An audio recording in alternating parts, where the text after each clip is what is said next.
I have a very special guest today, Kelly Lundberg.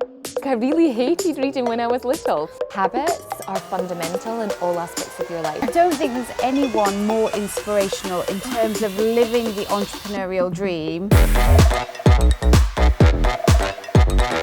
Welcome back to this week's episode of Karen's Bookshelf. My name is Karen Osman, #1 best-selling author and your host for today. Now, this month, March, is all about inspirational women, especially as it's International Women's Day on the 8th of March.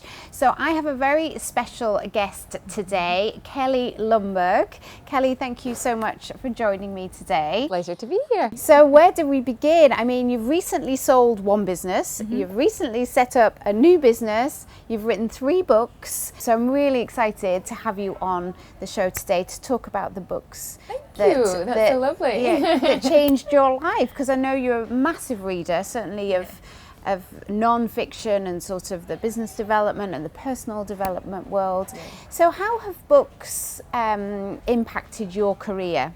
I'd say, first of all, I was a late bloomer, massively. I did higher English and I hated reading so much that I actually did my dissertation on poetry. Really? Because it meant that I didn't need to read a book. And I remember my dad went out and bought me To Kill a Mockingbird in video, so I didn't read the book. Like, I really hated reading when I was little. Never knew and that. Younger, yeah. And then I was living overseas, and I remember once I was just picked up a book and I was like, I don't know what else I'm going to do today. Read the book and the whole day just went.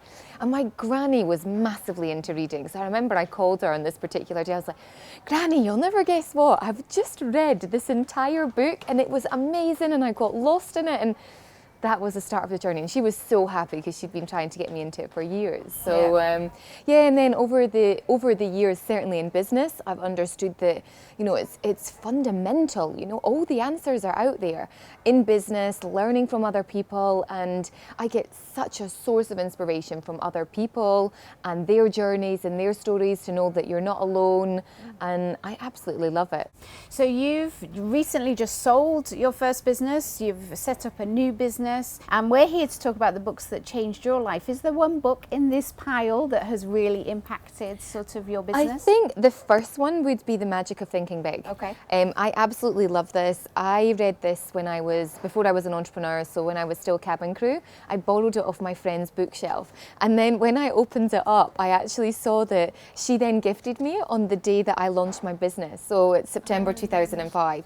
And you can see that it's it's earmarked, it's highlighted, and often when I really love a book, I will get it in a print copy, and I will also listen to it as well, because I just think repetition is key. So that one for me was huge. It really opened my eyes about sort of just your mental state and how you are, and I loved it. So that was my first personal development book, and it had a huge impact on me. Okay, so The Magic of Thinking Big by David J. Schwartz. Yeah, I'm definitely going to check that one out. I haven't read that at all.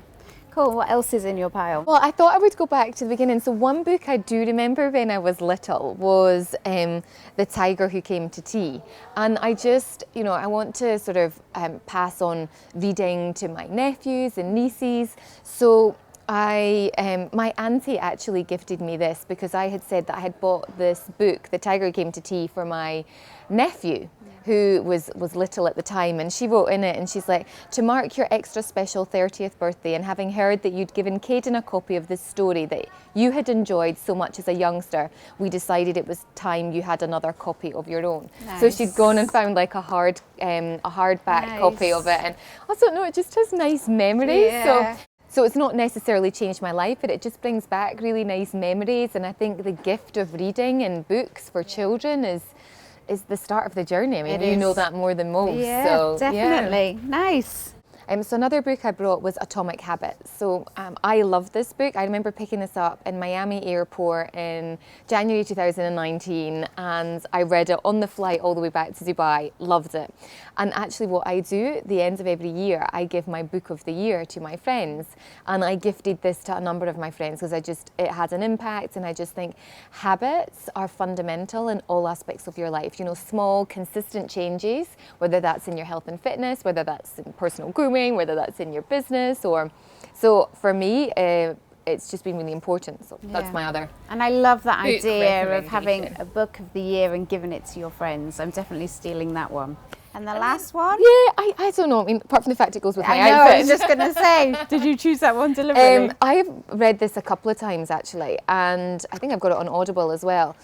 I just think it's crucial. I've actually given this as a gift for a wedding, and I put a little key.